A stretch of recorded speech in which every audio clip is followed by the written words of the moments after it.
नमस्कार। गिरीश थत्ते से सुनिए बटुक चतुर्वेदी की कहानी बरकत। पिताजी के जिस संदूक के प्रति मेरी उत्सुकता बचपन से ही थी, आज उसी की चाबी पाकर उसे खोलते हुए मेरा हृदय जोर जोर से धड़कने लगा, हाथ कांपने लगे। वह एक काफी बड़ा, बहुत पुराना लोहे का संदूक था, जो पिताजी के शयन कक्ष में ही रखा रहा जीवन भर। दीपावली पर उसे अपने स्थान से हटाकर कक्ष की लिपाई पुताई अवश्य होती थी, किंतु जब तक उस कमरे की लिपाई पुताई सफाई नहीं हो जाती, पिताजी वहीं खड़े रहते। कभी कभी मां ताना भी देती, ऐसा क्या रखा है इस संदूक में जो सब काम छोड़कर चौकीदारी कर रहे हो? कोई खा थोड़े ही जाएगा इसे। पिताजी भी चूल्हा के मूड में होते और कह देते, इसी में तो सब कुछ है, तुम्हारा क्या भरोसा, ताला खोल लो। और अच्छा, तो अब मुझ पर भी भरोसा नहीं रहा? इतने वर्ष से तुम्हारे साथ हूं, फिर भी भरोसा नहीं आया मुझ पर? मां तुनक कर कहती। वे कहते, घर द्वार सब तुम्हें सौंपा तो विश्वास करके ही ना। इस पर मां एक कहावत दोहरा देती, घर द्वार सब तुम्हारा है बहू, मगर संदूक से हाथ मत लगाना।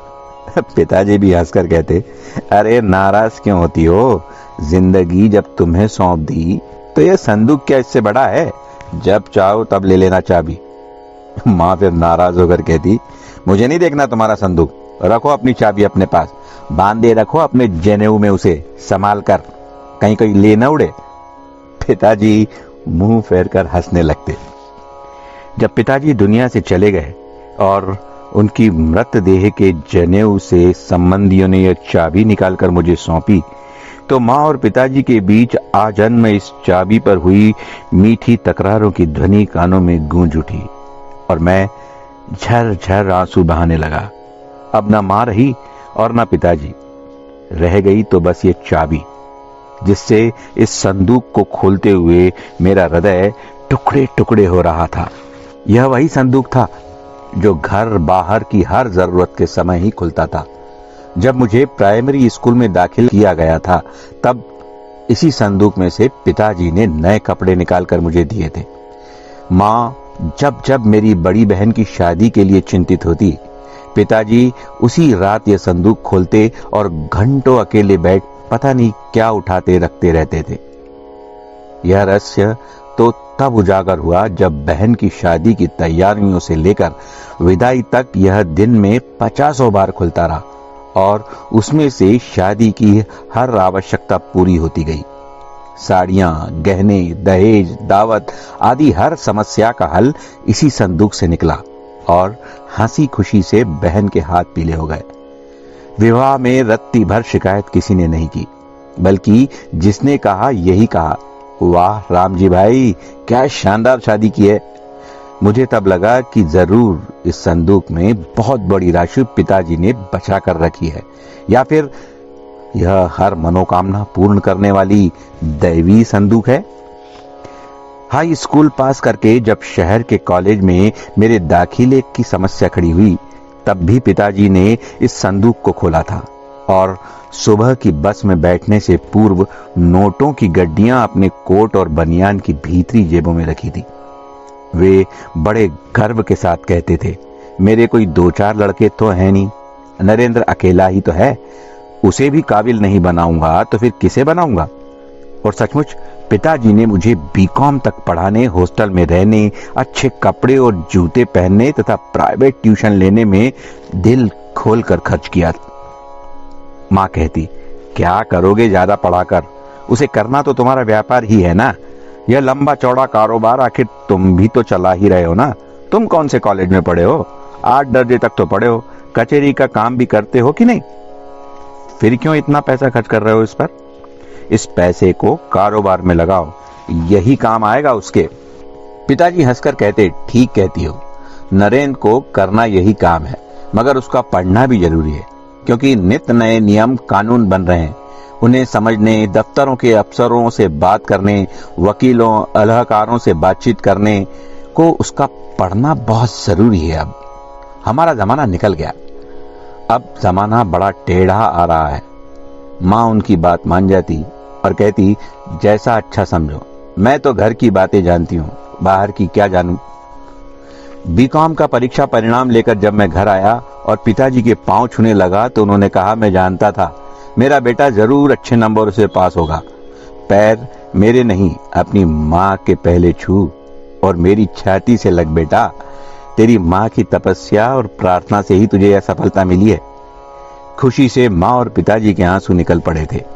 मोहल्ले भर में हल्ला हो गया था, नरेंद्र भैया अव्वल नंबर से पास हुए हैं। खुशी के मौके पर मिठाई मांगने वालों की कहां कमी होती। वीरभान को बुलाकर बोले, जा तो बेटा जल्दी से लच्छी हलवाई से मलाई के लड्डू ला 100 रुपए के। तब तक बधाई देने वालों का तांता लग गया था। आंगन और दलान भर गया था। औरतें माँ के पास अटारी में चली गईं और लोकगीत की तान छिड़ने लगी। मेरी माँ के पास पता नहीं हर ऋतु, त्योहार, पर्व, अवसर के लोकगीतों का खजाना कहां से आया। वह हरदम इन्हीं लोकगीतों में अपने सुख दुख व्यक्त करते नहीं आगाती। सच कहूं, जैसे पिताजी अपनी संदूक जरूरत पर खोलते, माँ अपनी मन की संदूक खोलकर लोकगीत बिखेर देती। लीजिए, होने लगे बधाई गीत।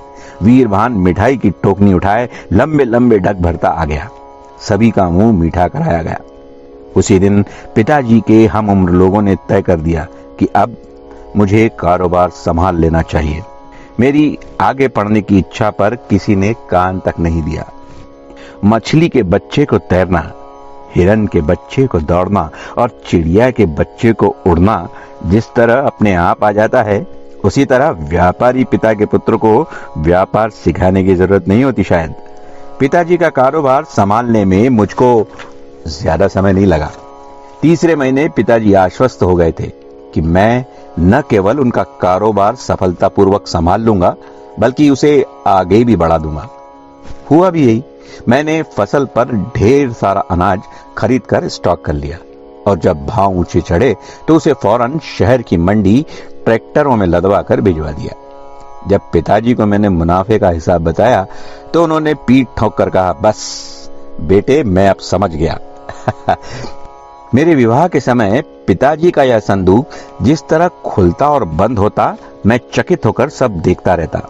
कई बार मैंने पुराने बही खाते उलट पलट कर देखे, मगर यह पता नहीं लगा पाया कि आखिर बचत करके कितना रुपया इस संदूक में रखा है पिताजी ने। खुले हाथों रुपए लुटाने पर माँ ने टोका तो वे बोले, देखो नरेंद्र की माँ, आज मत रोको, आज मन की हर तमन्ना पूरी कर लेने दो। मैं तो कहता हूं, अगर तुम्हारे मन में भी कोई तमन्ना हो तो वो भी पूरी कर लो। और सचमुच उस शानदार शादी के लिए इंदौर के बैंड बाजे, उज्जैन के रोशनी वाले, मंदसौर के हलवाई, भोपाल के नर्तक गायक बुलाए गए थे। गहने और कपड़े खरीदते वक्त शादी में पिताजी का वह संदूक निश्चित रूप से खाली हो गया होगा। इसके बाद वह संदूक कभी कभार त्योहार पर ही खुलता था। कारोबार बढ़ने पर मैंने बड़ी बड़ी तिजोरियां खरीद ली थी। उस दिन पिताजी को चाबियां सौंपने का प्रयास किया तो बोले, न बेटे, तुम जानो, तुम्हारा काम जाने। पिताजी का मन होता दुकान में आ बैठते, पुराना अखबार पढ़ते रहते, किसी से बात करते रहते या मन आया तो कस्बे में घुमाते। सुबह शाम मंदिर जाने का नियम अंत तक नहीं टूटा उनसे। बहन बहनोई वार त्योहार पर आते, भेंट विदाई में तो उन्हें देता ही, उन्हें पिताजी भी अपना वह संदूक खोलकर चुपचाप दोनों हाथों में, उनके बच्चों के हाथों में कुछ न कुछ जरूर रख देते। वर्षों बाद मां की बीमारी ने उन्हें तोड़ दिया। कभी किसी ने सोचा भी न था कि इतनी सात्विक धर्मपरायण मेरी मां को गले का कैंसर होगा। साल भर तक पता ही नहीं चला कि कैंसर है। कस्बे में ही इलाज चलता रहा। मर्ज बढ़ने पर इंदौर ले गए तो पता चला उन्हें गले का कैंसर है। ऑपरेशन हुआ मगर सब बेकार। महीनों नली से दूध मिश्रित भोजन पानी उन्हें दिला गया। पिताजी ने तब भी मेरी तिजोरी मां के इलाज के लिए नहीं खुलने दी। बोले, नहीं बेटे, अभी मैं जिंदा हूं, मेरे पास नहीं होगा तब मैं तुझसे मांग लूंगा। और सचमुच उस रहस्यमयी संदूक ने मां के इलाज के लिए हजारों रुपए उगला। अंत में मां को मुंबई तक ले जाने का प्रबंध किया गया, मगर मां को अपनी मृत्यु का पूर्वाभास हो गया था, इसलिए मुंबई जाने से मना कर दिया। माँ जिस दिन दुनिया से गई उस दिन पहली बार मैंने बच्चों की तरह पिताजी को बिलखते देखा था। बस माँ के जाने ने ही उन्हें तोड़ दिया और साल खत्म होते होते वे भी बैठे बैठे ही चल दिए। संदूक खोलने को जब मेरी हिम्मत जवाब दे गई तो मैंने अपनी पत्नी को बुलाया। लो तुम खोलो, मेरे तो हाथ कांप रहे हैं, पता नहीं क्यों मेरा दिल घबरा रहा है इसे खोलते। वो बोली, इसमें घबराने की क्या बात है, यह तो हमारे बुजुर्गों का प्रसाद है, आशीर्वाद है, जो वे इस संदूक के रूप में हमें दे गए। यह जिंदगी भर हमें बरकत देगा, तुम देख लेना। पत्नी ने संदूक खोलने के पहले अगरबत्ती जलाई, फिर पुरखों का स्मरण कर हाथ जोड़कर माथा टेका और बुदबुदाई, हे हमारे पुरखों, हमें आशीर्वाद दो जिससे हमारे घर में सदा बरकत बनी रहे। संदूक का खुलना था कि हम दोनों ने सतर्कता पूर्वक उसका सामान धीरे धीरे हटाना शुरू किया। पहले पिताजी के धुले धुलाए साफ कपड़े निकले, उसके बाद बड़े करीने से एक बैग के अंदर रखी हुई वह जड़ाऊ शेरवानी, रेशमी पाजामा और रेशमी साफा जो उन्होंने अपनी शादी पर पहना था और अक्सर हमें बचपन में दिखाया करते थे। उसी बैग में से निकली माँ की एक जड़ाऊ बनारसी साड़ी जो उसने लग्न मंडप में पहनी थी। उसी बैग में एक पॉकेट में से निकला माँ पिताजी का जवानी का एक धुंधला पड़ गया फोटो। पत्नी ने फोटो को प्रणाम किया। इसी बैग के एक और पॉकेट में माँ के सोने के गहने और पिताजी के गले की चेन, हीरे जड़ी अंगूठी और एक नग मिला। पत्नी ने करीने से उन्हें रखकर बैग बंद कर दिया। आगे एक कश्मीरी शॉल, पश्मीने के माँ के कपड़े और कुछ कश्मीरी चादरें जो प्रायः वे निकट संबंधियों के आने पर ही निकाला करते थे, और सबके अंत में निकली एक चांदी की छोटी सी पेटी। उसे देखकर पत्नी की उत्सुकता बढ़ गई, शायद इसमें हीरे जवाहरात स्वर्ण मोहरे हों। उसने पेटी को माथे से लगाकर खोला।